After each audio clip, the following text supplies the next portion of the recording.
Hello મિત્રો, નમસ્કાર, જય Hind, Vande Mataram. Job government information ચેનલમાં સ્પર્ધાત્મક પરીક્ષાની તૈયારી કરતા તમામ મિત્રોનું હાર્દિક હાર્દિક સ્વાગત છે. મિત્રો, તાજેતરમાં ગુજરાત રાજ્ય માર્ગ વાહન વ્યવહાર નિગમ દ્વારા ડ્રાઈવર અને કંડક્ટર માટે વિશાળ પદો પર ભરતીની જાહેરાત પ્રસિદ્ધ કરવામાં આવેલી છે. તો ઘણી બધી જગ્યા પર ભરતીની જાહેરાત કરવામાં આવેલી છે. તો વિડીયોમાં મિત્રો બન્યા રહેજો, સંપૂર્ણ વિગતો જોઈએ.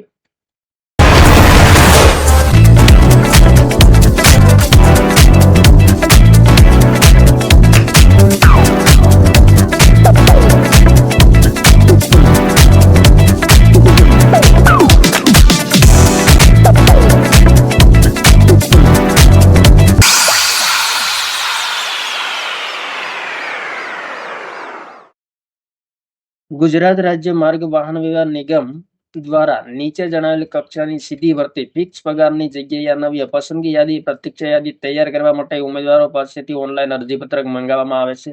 ઉમેદવારોએ ઓજસની વેબસાઇટ અહીં આપેલી છે, તેમના પર નિયત સમયગાળા દરમિયાન ઓનલાઈન અરજી કરવાની રહેશે. ઉમેદવારે ફોટોનું માપ છે 10 KB અને સિગ્નેચર 10 KB અને માપ છે મિત્રો ફોટોનું માપ 5 સેમી ઊંચાઈ અને 3.6 સેમી પહોળાઈ રાખવાનું રહેશે. સિગ્નેચરનું માપ 2.5 સેમી ઊંચાઈ અને 7.5 સેમી પહોળાઈ રાખવી. વધારાની તે રીતે જેપીજી ફોર્મેટમાં સ્કેન કરી અરજીપત્રકમાં અપલોડ કરવાનો રહેશે. ઓનલાઈન અરજીપત્રકમાં અરજદારે પોતાનો જ ફોટો સહી અપલોડ કરવાનો રહેશે.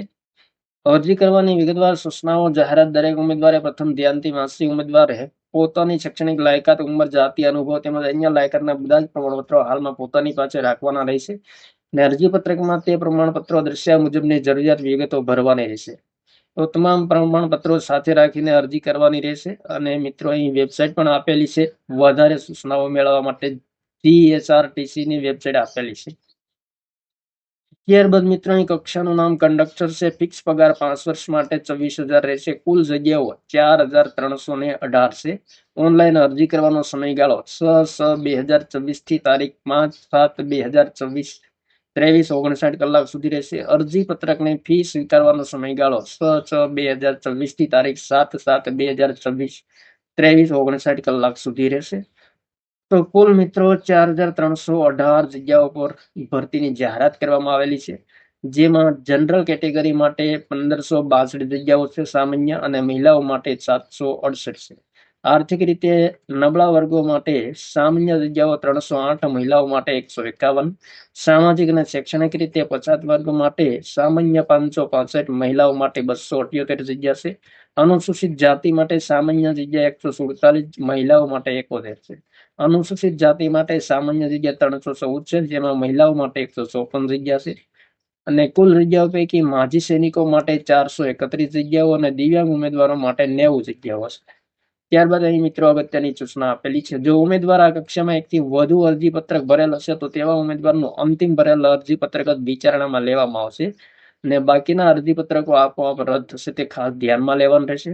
ઉમેદવારે એકથી વધુ અરજીપત્રક ભરેલ હોય અને અલગ અલગ અરજીપત્રકમાં પોતાના નામ, પિતા કે પતિના નામ અને અટકમાં સ્પેલિંગમાં મિસ્ટેક કરેલ હશે અથવા તો એન્ટ્રી કરવામાં સ્પેસ અલગ અલગ રીતે રાખેલ હશે, તેવા સંજોગોમાં એક જ ઉમેદવારે એકથી વધુ અરજીપત્રક સામે એકથી વધુ કોલ લેટર મળવા પામશે. અને તેવા સંજોગોમાં ઓપ્ટિકલ માર્કર રીડિંગ લેખિત પરીક્ષા સમયે રૂબરૂ આઈડી પ્રૂફ રજૂ કર્યાથી આઈડી પ્રૂફની વિગતો મુજબ સાચી માહિતીવાળા કોલ લેટર સામે ઓપ્ટિકલ માર્કર રીડિંગ લેખિત પરીક્ષા આપવા પાત્ર થશે. તો ખાસ સૂચનાઓ આપેલી છે અગત્યની. અરજીપત્રક ભરનાર તમામ ઉમેદવારોએ 100 ગુણની OMR લેખિત પરીક્ષા માટે બોલાવવામાં આવશે અને સૌથી ઊંચું મેરિટ ધરાવતા ઉમેદવારોને જાહેરાતમાં દર્શાવેલ અનામત બિન અનામત જગ્યાઓ ધ્યાને લઈ મેરિટ યાદી તૈયાર કરવામાં આવશે અને એક જગ્યા સામે 1.5 એટલે કે 1.5 ગણા ઉમેદવારોને બોલાવવામાં આવશે. નિમણૂક પામેલ ઉમેદવારોની 2 વર્ષ દરમિયાન કામગીરીની સમીક્ષા અને નોકરીના 2 વર્ષ પૂર્ણ થયેથી કરવામાં આવશે. તો જો કામગીરી સંતોષકારક જણાય તો જ બાકીના સમય માટે ચાલુ રાખવામાં આવશે. એટલે કે 2 વર્ષની નોકરી બાદ સમીક્ષા કરવામાં આવશે અને સંતોષકારક જણાય તો આગળ ચાલુ રાખવામાં આવશે. ત્યારબાદ મિત્રો કક્ષાને લગતી વિગતો સંબંધી સ્પષ્ટ માહિતી આપેલું છે. વય મર્યાદા 18 થી 35 વર્ષ રહેશે અને છૂટછાટ મળવા પાત્ર રહેશે. લઘુત્તમ શૈક્ષણિક લાયકાત ધોરણ 12 પાસ રહેશે અને લાયસન્સ મિત્રો પ્રાદેશિક વાહન વ્યવહાર કચેરી તરફથી મળેલ વેલિડ કંડક્ટર લાયસન્સ અને બેજ ધરાવતા હોવા જોઈએ. ભરતી પ્રક્રિયાની વેઇટેજની ગણતરી 100 ગુણમાંથી કરવામાં આવશે. તો ખાસ ધ્યાનમાં લેવાનું, 100 ગુણમાંથી વેઇટિંગ ગણવામાં આવશે, 100% વેઇટેજ રહેશે. OMR પદ્ધતિથી સ્પર્ધાત્મક હેતુલક્ષી કસોટી યોજવામાં આવશે, જેમાં નીચે મુજબના મુદ્દાઓના ગુણ પ્રમાણે માહિતી આપેલી છે. સામાન્ય જ્ઞાન, ગુજરાતનો ઇતિહાસ, ભૂગોળ, ગુજરાતના વર્તમાન બનાવો ધોરણ 12 કક્ષાનું રહેશે, જેમાં 20 ગુણ રહેશે. રોડ સેફટીના 10 ગુણ રહેશે. ગુજરાતી વ્યાકરણના 10 ગુણ રહેશે. અંગ્રેજી વ્યાકરણના 10 ગુણ રહેશે. ત્યારબાદ ક્વોન્ટિટેટિવ એપ્ટિટ્યુડ અને ટેસ્ટ ઓફ રીઝનિંગ ધોરણ 12 કક્ષાનો રહેશે, જેમના 10 ગુણ રહેશે. નિગમને લગતી માહિતી, ટિકિટ અને લગેજ ભાડા ગાણિતિક પ્રશ્નોના 10 ગુણ રહેશે. મોટર વ્હીકલ એક્ટની પ્રાથમિક જાણકારી પ્રશ્નો, પ્રાથમિક સારવાર અંગેના પ્રશ્નો, કંડક્ટરની ફરજો, જેમના 10 ગુણ રહેશે, અને કમ્પ્યુટરના ઉપયોગની પાયાની જાણકારીના 20 ગુણ રહેશે. કુલ મિત્રો 100 ગુણ રહેશે. તો 100 ગુણની OMR પદ્ધતિથી પરીક્ષા લેવામાં આવશે. પરીક્ષાનું માધ્યમ અંગ્રેજી વ્યાકરણ સિવાય ગુજરાતી માધ્યમમાં રહેશે, તે ખાસ ધ્યાનમાં લેવાનું રહેશે. અને પ્રત્યેક ખોટા જવાબ માટે 0.25 ગુણ માઇનસ કાપવામાં આવશે, અને ઈ વિકલ્પ પસંદ કરેલ હશે તો 0.25 માઇનસ કાપવામાં આવશે. ત્યારબાદ ઘણી બધી અગત્યની સૂચના આપેલી છે. OMR શીટ છે જે માત્ર ભૂરી અને કાળી બોલપેનથી જ ભરવાની રહેશે, તે ખાસ ધ્યાનમાં લેવાનું. પગાર ધોરણ મિત્રો 24,000 પ્રતિ માસ મળવાપાત્ર રહેશે પ્રથમ 5 વર્ષ માટે. વય મર્યાદા, તો અહીં મિત્રો વય મર્યાદા 18 વર્ષ અને વધુમાં વધુ આપેલ છે. તો અનામત કેટેગરી મુજબ વય મર્યાદા આપેલી છે. બિન અનામત વર્ગ માટે 35 વર્ષ રહેશે. મહિલા ઉમેદવારો માટે 40 વર્ષ રહેશે. અનામત વર્ગના પુરુષ ઉમેદવારો માટે 40 વર્ષ, મહિલા ઉમેદવારો માટે 45 વર્ષ. માજી સૈનિક પુરુષ ઉમેદવારો માટે 45 અને મહિલા ઉમેદવારો માટે 45. દિવ્યાંગ ઉમેદવારો માટે બિન અનામત માટે 45 વર્ષ રહેશે અને મહિલા માટે પણ 45 રહેશે. જન્મ તારીખ પણ આપેલી છે. ત્યારબાદ વય મર્યાદા સંબંધી ખાસ અગત્યની સૂચનાઓ આપેલી છે, તમામ સૂચનાઓ વાંચી લેવાની રહેશે. જન્મ તારીખ વિશે અહીં મિત્રો ખાસ સ્પષ્ટતા કરેલી છે.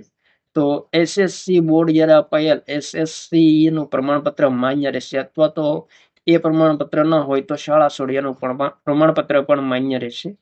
ત્યારબાદ શૈક્ષણિક લાયકાત, તો ધોરણ 12 પાસની માર્કશીટ, વય, જાતિ, કોમ્પ્યુટરનું પ્રમાણપત્ર, કંડક્ટર લાયસન્સ, બેજ વગેરે પ્રમાણપત્રો માર્કશીટ અરજી કરવાની છેલ્લી તારીખમાં ધ્યાનમાં લેવામાં આવશે, અને ત્યારબાદના પ્રમાણપત્રો હશે તો તે ગ્રાહ્ય રાખવામાં આવશે નહીં. ધોરણ 12 પાસની માર્કશીટ ગુજરાત માધ્યમિક અને ઉચ્ચતર માધ્યમિક શિક્ષણ બોર્ડ તથા અહીંયા સમકક્ષ બોર્ડનું માન્ય રહેશે.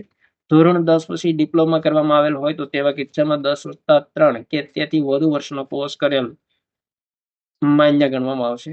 ત્યારબાદ ઘણી બધી અગત્યની સૂચનાઓ આપેલી છે. આ તમામ સૂચનાઓ એક વખત વાંચી લેવાની રહેશે.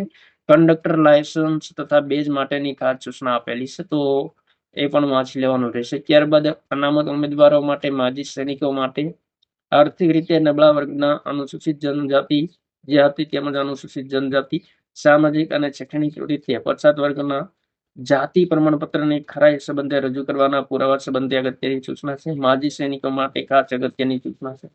ત્યારબાદ દિવ્યાંગ ઉમેદવારો માટે ખાસ અગત્યની સૂચના આપેલી છે. તો દિવ્યાંગ ઉમેદવાર મિત્રો આ તમામ સૂચનાઓ વાંચી લેવાની રહેશે, ખાસ અગત્યની સૂચના છે. દિવ્યાંગ ઉમેદવારો માટે અહીં મિત્રો જગ્યાની પણ સ્પષ્ટતા કરેલી છે.